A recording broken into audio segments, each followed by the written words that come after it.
Cool. Hello, everybody. This is Shade and Shape. It's an introduction to vertex shaders to make computerized art. So just first, an introduction. Who am I? I am Jeff Peck, software engineer. I'm interested in computer graphics. I actually, as I mentioned, I spoke here about fragment shaders last year. Yeah, last year's topic was fragment shaders, kind of a similar topic, but we'll delve into all that. I work at this place called 10x Genomics. We do, I make software for microscopes that take pictures of DNA and RNA and cells and stuff. And so what are we doing here? Well, hopefully we are getting excited to learn about vertex shaders. That's so more about what am I doing here? So my goal, what I hope to do, is pique interest that we walk away from here and we have some newfound interest in computer art. We kind of see how easy some of these things are, or maybe we see them as challenging, but either way accessible. Things that aren't like, oh, you need 10 years of experience to do this. Things that you could dive into relatively. But I'm also learning about these topics too. Part of my putting this whole thing together is I'm interested in this, and I wanted to research this a little more and try to make it accessible also for myself. So you'll see in the process of this, kind of at the end, there's a little trial and error that I'm going to talk about. But hopefully we discover this stuff together. So here we go. What is a shader? So it's a computer program. It's a small program that is written in shader language, and it calculates and renders graphics. So it's basically like a big math formula.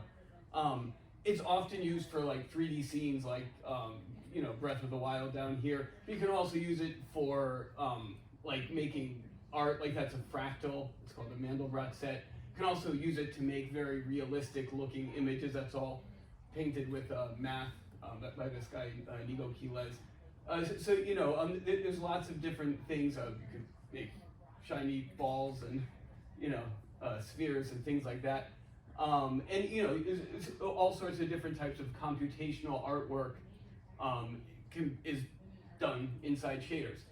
Now, the shaders they talk to the GPU, not the CPU. So our computers generally have both. The CPU is for executing single instructions at a time. Sometimes, you can have like 8 or 16 CPUs, but still, it's limited. A GPU is massively parallel. So the idea is you can have lots of these little calculations happen for, say, every pixel on the screen, all in parallel, or roughly in parallel. And that's how GPUs are able to do very fast math and render beautiful things. We talked about last year, it almost in some ways seems a little bit inefficient because there's a lot of like duplicated work, but in fact that's how GPUs work. The idea is that everything is doing something, a little bit of some subunit of work together. We can actually leverage the GPU. We can use it with something called WebGL, which is something that's in every web browser. So what is WebGL? It is thing.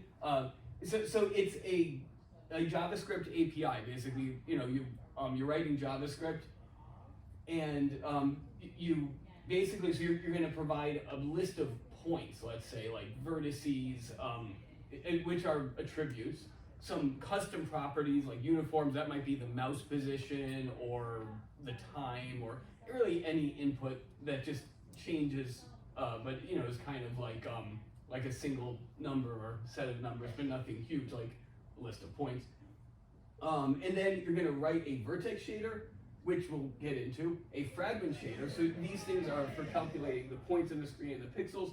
And then just a bunch of boilerplate, some common boilerplate. You put it all together, and your web browser does the rest. It's really cool. Then you can literally access and use the GPU. So what is the GPU? Well, yes, so like what is this whole WebGL pipeline? How does it work? So as I said, you kind of start with, you have this list of points or attributes. You might have some other information too, but it's a big giant list of like all your data, all your vertices really. And then you have some uniforms, which might be, like I said, time or some other variable. All that stuff gets dumped into the GPU memory. The uniforms could get redumped every frame. And then that goes into a vertex shader. So this is the code that converts this list of points into basically another list of points, but everything refers to some coordinate on the screen. Then it gets rasterized. That means all of those points, which might be floating point numbers that just exist in space, they get converted to a single unit, a pixel on the screen. And then each one of those pixels goes into the fragment shader, and that says, what color should this pixel be? That's all it does. For any given pixel, what color should it be? Output a color, and then send that buffer to the screen. And there's all sorts of cool things. This is from Shader Toy. It's just a demo. There's a lot of really cool things that people can make. This is made, by the way, purely with mathematics. It's not. Well, I mean, there's textures, but this if you look at the code, it's a math formula essentially. Pretty cool. All right. So yes. So last year's topic was. It's kind of hard to see, but this was last year's topic, the fragment shader. I wonder if I should turn off these lights. Is that a thing? Should I do that? Let's do it. All right. Here we go. Nope. Oh yeah. Okay. Wait. It took a second. Oh, up is off. Got it. Okay. Cool. All right. Nice. Oh, it's getting only standing room. Well, there actually are some seats up here. Yeah. Come have a seat. I was just talking about how last year's topic, which you can see better now, was the fragment shader, and what we are going to get into this year is the vertex shader. The whole idea that there's this other thing that is working on the code. So we're going to go straight here. So we're just going to talk about, there's two types of shaders for those just coming in. We're talking about the graphics pipeline. We're talking about how, we have this pipeline. I'm just going to back up like 2 slides so you can see what I'm talking about. Yeah, this thing. So we have this idea that we are piping a bunch of attributes and properties into a vertex shader, gives us a bunch of points, then that gives us, the fragment shader gives us a bunch of pixels. We're just going to talk about these two things there. Is that hard again? Cool. All right. So the vertex and fragment shaders, these are written in a language called GLSL, which the L stands for language. I think it's a graphics library shading language, graphics something shader language. Anyway, the shader language. So it kind of looks like C or C++ a little bit, but it's really simple. It's kind of pared down from a lot of the complexities you find in those languages. So there's like these little programs. They both are responsible for declaring and making use of some runtime properties called uniforms. The vertex shader, this is the first stop of our graphics pipeline. It gets a bunch of inputs, like we said, there's these attributes for a single vertex. So like each vertex shader is working on a single vertex. You're going to input thousands of them or hundreds of thousands, but each one works on one thing. And the output is a position in clip space, basically some number between -1 and 1. It might literally just pass a position through. But generally, it's going to do some kind of transformation to make perspective, camera angles. We'll see how all that stuff works pretty soon. And it can access all these attributes you're passing through, and it runs for every vertex, like I said. The fragment shader is the next stop in the pipeline. It gets that position now, but it's on screen space, so it's like a pixel. And its only job is to output a color for that pixel. Your entire fragment shader might just be, for every pixel, the color is red, and that's it. It's just RGBA color space. Cool. So one thing, they can pass variables between each other using this varying variable style. It's just worth mentioning. Don't have to get too into that. But and finally, this runs for every pixel or fragment, whereas that runs for every vertex, which might be significantly less than the number of pixels on the screen. Cool. All right, so last year we did talk about, for those of you who were here last year, no, it's okay, this is not a continuation, but last year we were talking about fragment shaders. So I got very into this idea that your vertices might literally just be a rectangle. And inside that rectangle, you're doing all these computations. Now, fragment shaders are really cool because with them, you can do like infinitely complex things. You can compute things like this fractal, which is infinitely complex. This is well, you can make like Menger sponges, a Sierpinski. You guys ever hear of a Sierpinski triangle? It's just the idea. It's a triangle, and as you zoom into the triangle, there's another triangle, and then inside that there's another, more triangles. You know, just infinite triangles forever. So that's what a fragment shader is really good at. Basically, there's some math formula that describes how to draw something, and you just, you know, it's infinite complexity to the level of the pixels that are being rendered. This is also an example. It's not really a Menger sponge, but like some kind of sponge-like thing, 3D objects that have infinite complexity. So there's a lot of really cool stuff you can do that's infinitely complex inside the fragment shader. This year, though, so yeah, just talking about, right, the whole idea, the constraint when we're working in the fragment shader is that everything has to be a mathematical formula. You want to draw a flower, you need, you know, some arctangent function that's going, or cosine, I forgot some mathematical trigonometry function that's going to draw a flower. But in what we're going to focus on today is the vertex shader. And that is the idea that we're not just constrained to some rectangle and working on, you know, math formulas. We're actually dealing with rigid physical shapes. We unconstrain ourselves from having to only render mathematical models, but now we kind of have this new constraint that we're sort of being boxed in. Kind of like that, in the beginning you saw that circle inside a box. It's sort of like a little metaphor in some ways. But anyway, the idea that we're kind of boxing ourselves into something that's more rigid. You know, here's a model that I found on sketchfab.com. And you know, even though it looks really cool, this dragon, it's you know, very complex and can animate, but it's still confined to, there's a physical number of polygons, and that's the limit, and there's nothing more after that. Anything beyond that is being shaded, and there's other cool stuff going on, but you know, now we're working inside limits, and it just kind of changes the way we think about making computerized art. Okay, so we're going to get right into it. We are going to make a triangle. First of all, we're going to be using a library called Regal, R-E-G-L. I think it's pronounced Regal, that's how I pronounce it. And there it is. It's a library, it's a JavaScript library that I talked about. There's a lot of boilerplate. This does all the boilerplate for you, so all you need to do is, you know, is you write you basically write the shaders, and very little code just to inject your points and all of that. We'll see how it goes, because we're going to make a triangle right now. There it is. So there's our triangle. So just let's see. So this is the code to make the triangle. This is JavaScript. I did say somewhere in the description, you know, this is you don't need programming experience to take part in this. I'm still going to go into this, but if anything's confusing, feel free to ask questions. So we got our triangle. So there it is. Our triangle is literally just 3 points. 1, 2, 3. And so we're passing 3 positions in the attributes over there. You can see there are 3 vertices. Count equals 3. Pretty straightforward.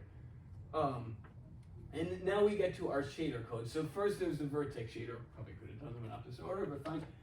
The vertex shader, all it's doing is it takes this attribute position and it outputs the position. It's a 2-dimensional position, so we have to fill in the z, and then the last dimension is always 1 for whatever reason, which I won't go into here.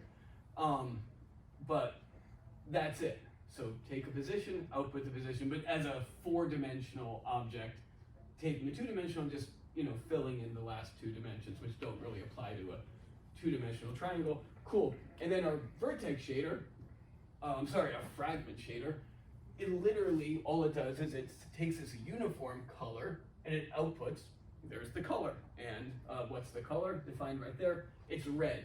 You see it's RGB alpha. So red, blue, green. So the red channel is 1, the blue and green are both 0, and the alpha channel is 1, meaning it's at full opacity, which technically would always be the case unless we have other things set up to do transparencies. Okay, cool. So there's our triangle. Any questions before I don't know if I'm speeding through this.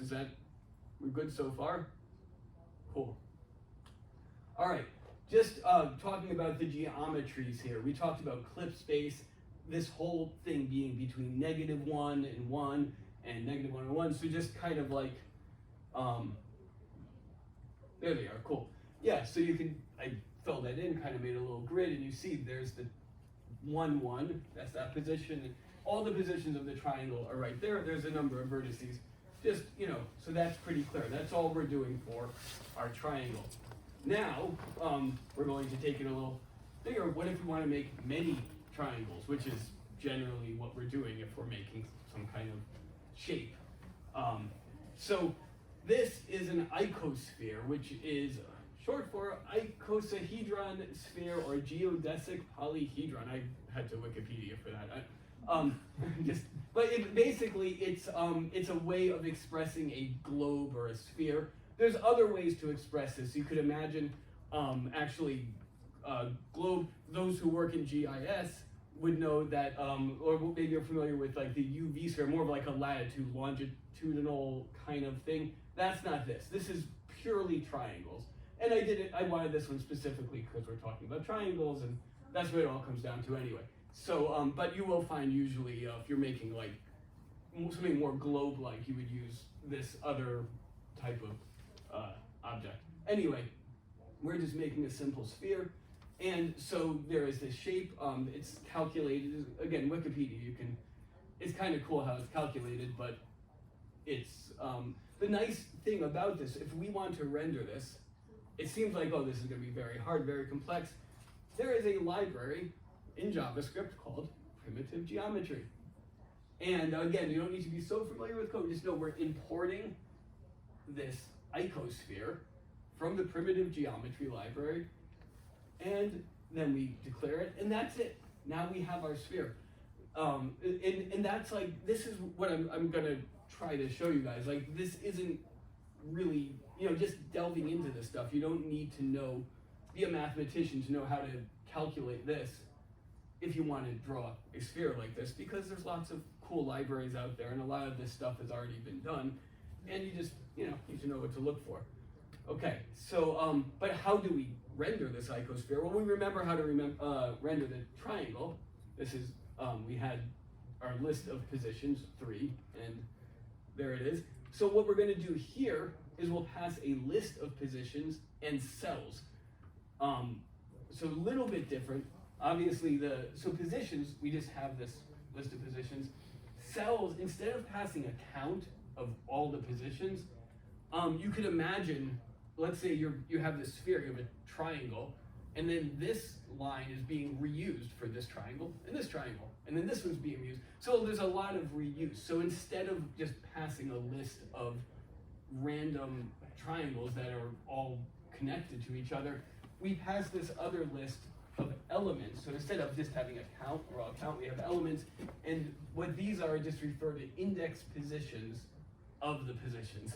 So basically, now we have, we can reuse points. It's a more efficient way to pass the data, and it works. So, so with that, this is what our new code looks like. All we did was add, let me see, all we did was add a couple lines. So we still have our fragment shader where we just color it red, which was whatever color. And we still have our vertex shader. The only difference is instead of the list of positions and counts, we just have, there's our positions, and there's the elements, and there is our sphere. So what's going on here? Is that it, right? There's our sphere, but is that a sphere? No, it is not a sphere, as we'll say right there. We were hopeful that that would be a sphere, but we're still missing something. I mean, it looks round, there's something going on there, but we are still missing some notion of 3D-ness, some kind of 3D shape. So we are passing this list of triangles, so we get this circle. But to render something in 3 dimensions, we need more input, like over here, Johnny 5, I don't know if anyone remembers that, but need more input. So the name for this type of input that we need is called a normal. Let's talk about a normal. So our sphere is composed of a list of faces. Each triangle is like a face, and the face is pointed in some direction. So we need some way to express that. Fortunately, our library, Primitive Geometry, already does provide it. So we get that for free just by using the library. And here's what that looks like. We're literally just adding 2 lines of code. Over there, we're passing in the normals. And then we're going to color the normals. So here we're using that varying. We're going to make the color here and pass it over there from the vertex to the fragment. But also worth noting the normals between -1 and 1. So we just have to make it into something between 0 and 1. We add 1 and divide by 2. So that way we could say normalize the normal. But so what we get is this now colored circular object. It still doesn't quite look like a sphere, but we're getting somewhere. Just talking about how the normal over there, it's a conveniently a 3-part value between -1 and 1. So all we're doing is assigning a red, blue, green color based on whatever the normal is. It's kind of arbitrary, but it does help delineate things. Now, before we go further, fine, and then we pass the V color, right? Before we go further, I want to just digress onto this sort of side topic here. Did anybody here wonder, why do all the colors appear like a smooth gradient? Aren't we passing a normal for each triangle, each face? Why is it so smooth? Is anyone perplexed or wondering this? I don't know. I wondered this. You understand, because you would think for each triangle there's going to be a single number, this normal, and it's going to look maybe a little more something like this. Because, each thing is like a discrete thing.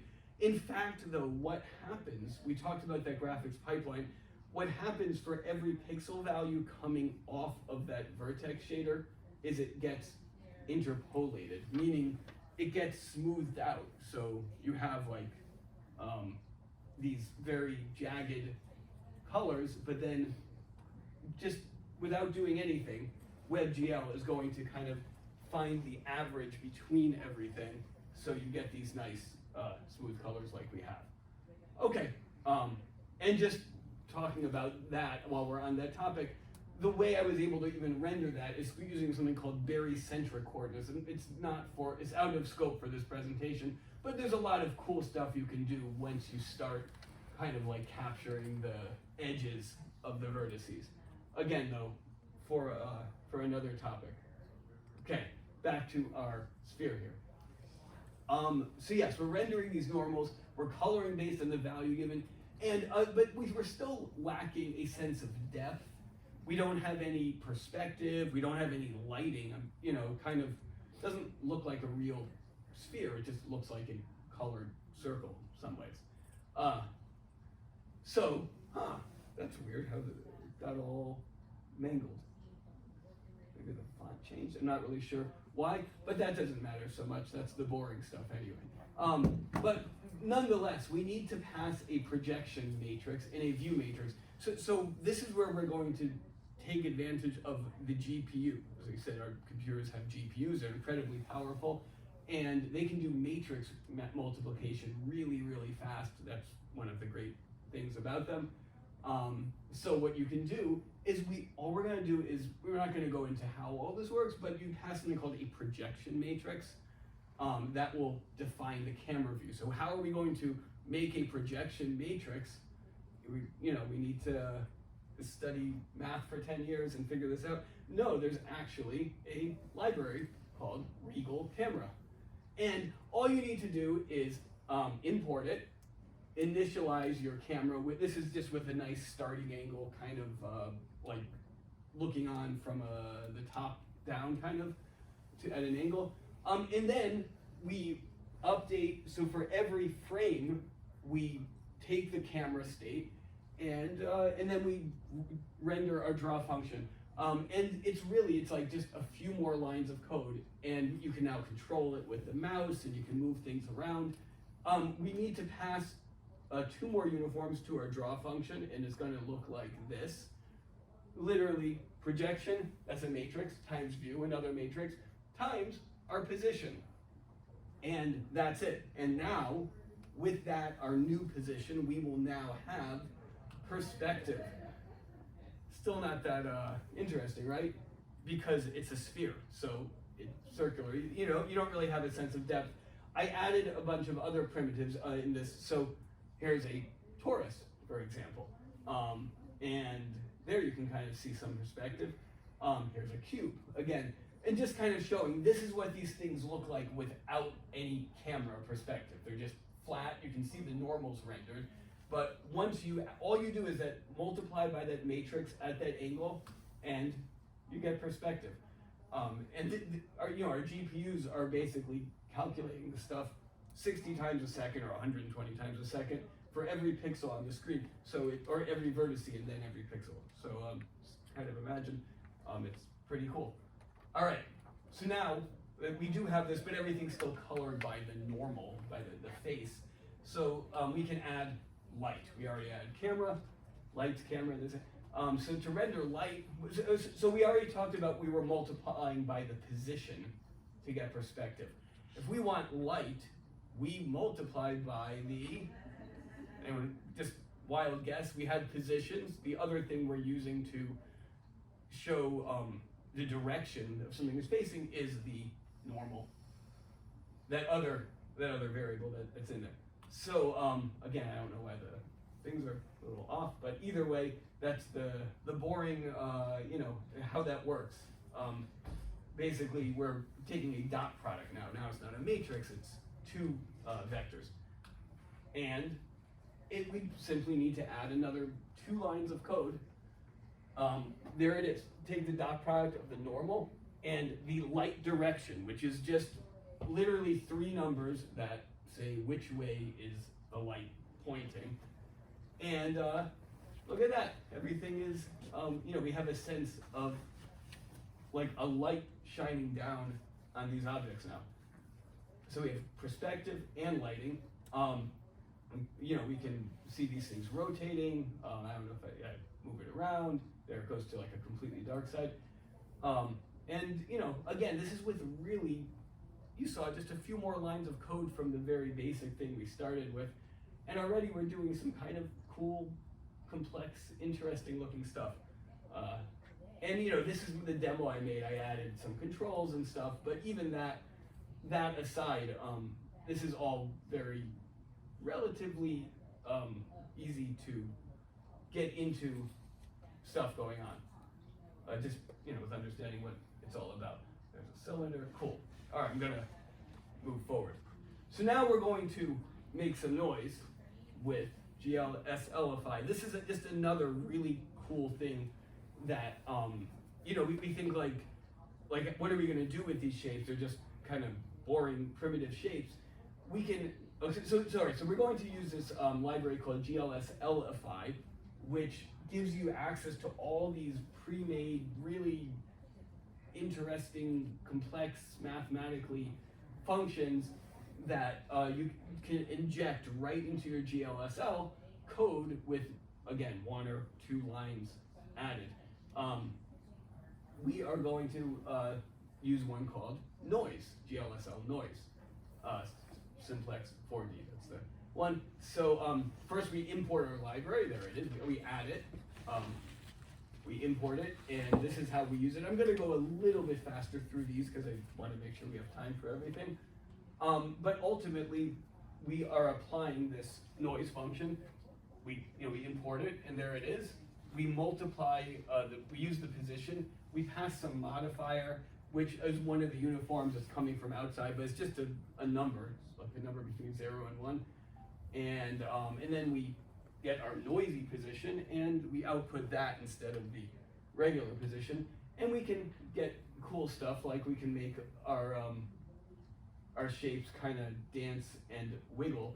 I also added some other stuff not shown on the other slide to make that kind of shiny effect, just another GLSL lighting plugin. So yeah, I think I even toggle the shininess. I don't know if I do, but you can see you can just make our shapes do interesting, weird things. Cool. All right. So just to summarize up to here, so far we have found that we can use this Regal JavaScript library to render WebGL art in a web browser. Pretty cool. We saw how easy it is to import all the primitives and pass all the vertices to the vertex shaders. We also found we can apply any perspective just by passing a 4x4 matrix, which we don't have to understand totally how that works, but we know that there's a library that just gives you a camera position, and you can, zoom in and zoom out, and, just now you have a perspective. We can apply lighting just by passing a little vector, which is kind of wild that ultimately, I know there's like more complex lighting models like I showed, but in those later ones, but just that it's literally one little multiplication of the normal times the light direction, or dot product really, and you get this like really cool perspective. And finally, we learned that with GLSLify, there's like just a whole world of these powerful plugins and effects. There's really a lot. I only showed you 2, but there's a lot of stuff out there. Cool. So what's next? So if you look, if you're using Regal, like I showed in these examples, there's a lot of really cool examples they have on their website. Instancing, that means you can have like some object and make 1 million of them, make 1 million dancing toruses, and it reuses a lot of things, a lot of resources, so you can do that. Game of life simulation, kind of like, like cells growing and dying and growing again. Lighting models, like we talked about, line primitives, just kind of 2D line art. You can have audio. Think about like, you might have seen like some demos of, like something reacting to audio or some kind of input like that. Point clouds. You can imagine like 2D games. There's a lot of really cool stuff. So cloth simulation. These are all demos that exist on Regal's website, and just kind of ideas and things people can have to get started. This is actually one of them. It's literally a bunny floating in a panoramic view with some reflective properties there. So just an idea. Cool. But what I wanted to do, just one more thing that I didn't see any demo for on the Regal website. I wanted to, because this whole idea that we're dealing with vertices, we're dealing with very real physical things. So I wanted to try a chair. Wanted to try to render a chair, but like an actual real chair. So why? So it's possible to scan real objects with anyone who has like an iPhone or an Android phone. Most of our modern phones have LiDAR capabilities. You can scan physical objects, and there's a bunch of free apps. It's possible then now you have a list of vertices. So just pass those in, right? You can take vertices and you can render them in Regal. We can, do this all the same cool stuff. We can make this chair dance, for example. So this is a real chair. There I am sitting in it. Just so you know, this is a real chair. And I downloaded a bunch of apps. I tried one called Scaniverse. That one worked. And it uses the phone's infrared camera, so it makes like a 3D map. You kind of have to sit there and walk around the chair for a few minutes, and then it gets a good image. And then there's also textures stored. I'll show you. This is just what the app produced. This isn't what I did, but this is the 3D scan of the chair that I made sitting in that room. So that's already, I think, like really cool that we can do stuff like that. I wanted to get that though into Regal so I can start working with it, do something interesting with it. So just more pictures of the chair, but coming from the scan, like these aren't photographs. This is like what I scanned. Anyway, so I exported it in this OBG format, which I was hoping would be a nice list of vertices. I used this library called obj file parser, sounded pretty promising. I didn't worry about the normals, I just wanted the list of vertices. I just want to know if that would work, and here was the result. So, didn't exactly work. So I was very determined, so I wanted to try exporting in another format. This is GLB format, which is actually supposedly more compatible. There's a lot of readers out there that will perfectly handle this GLB format, just free tools out there. But I wanted to get it into Regal specifically, and so I tried this library, Loaders GLTF, which is GLB and GLTF are kind of the same format, one's binary. And anyway, I got a list of positions and elements, and should work, let's see. No, did not work. It was different, but I kept on having this weird thing where like things were attached. I could not figure out why. Maybe there's something about the formats I'm not understanding. There's lots of tools that can handle these things, but I just wanted to know, like, what can I do? I just wanted to try one more thing. So I used a tool called Blender. It's a free open source tool that lets you edit objects. I was able to read it really nicely, which is awesome. And then I just kind of manually cleared away any vertice that was not part of the chair, just hoping that would work. And then I could just export this clean OBG or GLB, any format really. And no, that didn't work. So at this point, I was updating the slides. I just wrote, this is a learning experience. There's more to learn here, obviously. We're all here to learn things. But so last night at 11:40, I wanted to try one more thing. I just wanted to see if I could get this to work, because it's so close. We have a list of vertices. Why can't it just render? So I was like, what if Blender let me export the chair in this STL format, which is a much more, it doesn't even try to do this thing with the cells. It's just a list of triangles. That's it. So, really simple. But it's also a binary format, so I had to figure a whole way to parse the thing I just exported. I found a way that I could basically convert it to JSON and then read the list of vertices. Maybe this would somehow be different. And I got it. The chair. It works. Yeah, cool. And so what that means is now we can make the chair dance, and that was the whole goal. But really, the idea of taking something physical and just manipulating it, the idea that this is a physical object, now we can apply mathematics to it, and do stuff like that. There's probably other stuff. This was last night at kind of late. All right, so just kind of summing up, we learned about shader language and WebGL and making computer art. Last year we really I focused on the fragment shader and making all sorts of mathematical computational art. Here we really focused on like vertex shaders and more rigid art, 3D shapes. We learned some basics, just getting started with camera perspectives and lighting, and how to use GLSify to change things with, basically make a small change that has a very big, profound effect on what we're trying to render. And of course, there is more to learn. Just reflecting on these things. So like the image on the far, my right, your left, is a fractal. That's obviously rendered computationally. The one in the middle is also rendered purely with math. I mean, just sine and cosine functions, to render all the curves, and just really some smoothing functions, a lot of linear algebra type of stuff going on there. But it doesn't have to be, because it is a very realistic looking object. And then of course we have this chair, which literally is a physical object that was rendered, purely from triangles.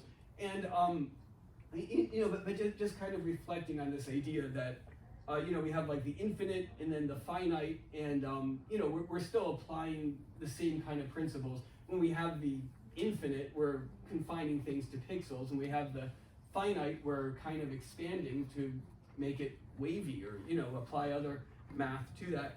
And kind of like this idea we have, you can confine a circle or a sphere, but the whole, kind of like we reflected on last year, sort of like the idea that the whole is in the part, and the part is in the whole, and just nice things to think about, and that is it. Thank you.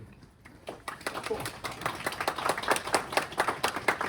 Okay. We got questions, comments. I have a couple questions. Sure. What's up?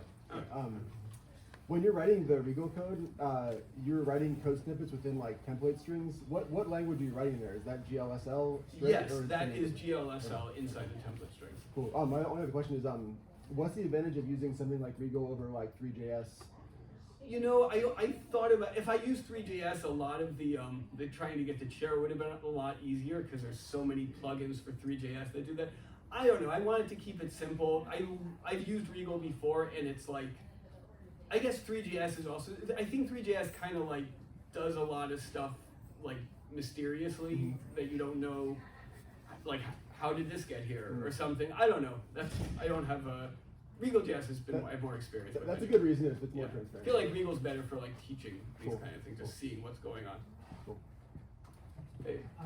Does GLSify, does it actually change the vertexes of the shape, or does it do some kind of like equivalent of a filter on a camera? Neither. What it really does is it injects a bunch of code. Like if you actually look at like the GLSify, like the code after you apply that, it's basically just like a lot of functions that. Is it part of the fragment shader then, or is it still a vertex shader? I believe in this case, for the noise function, it was in the vertex shader.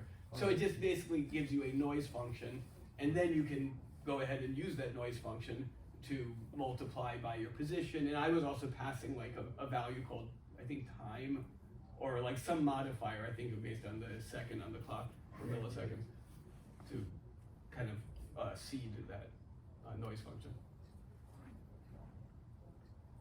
Hey. Yeah, so I'm just curious. So for the GSL stuff and everything, so for like, let's just say for AAA video games and stuff like that, do they use that kind of concept for their sculpting of like the environment, the characters and stuff like that, or is that a whole totally different like flavors and perspective? No, it's 100%. It's actually the same. That's what's kind of cool. Like, I mean, these games, yeah, the art is way better because they have people sit there and, unlike that chair where I'm like, okay, so, they're sitting there modeling faces and things, but buildings, all sorts of art, but no, it's the same kind of principles. You have some model, say it's a building, and then you have some fragment shader over it, like to make something look like a rough cement surface that kind of has a reflection because it's wet or something. Stuff like that. Actually, I didn't talk about this, but I was thinking about also kind of talking about, there's in the game Half-Life, there's this awesome, it uses bottles. So like, imagine, you have a bottle. In the game Half-Life, I've never actually played Half-Life, but I've watched these YouTube videos about it. You pick up a bottle, you see there's liquid in it. So there's like a really good simulation of that in the game Half-Life. And the bottle itself is just a very simple, imagine like a primitive shape. But the fragment shader knows all these things about gravity and the last position of it's basically like a fluid simulation or a particle simulation happening in the bottle. And it's really, really cool. If you see some YouTube videos, just Google like Half-Life bottle fluid simulation and you'll see some cool stuff. Cool. Is that it? I think we did it. It's 10:14. We have 45 seconds. Okay, cool. Thank you.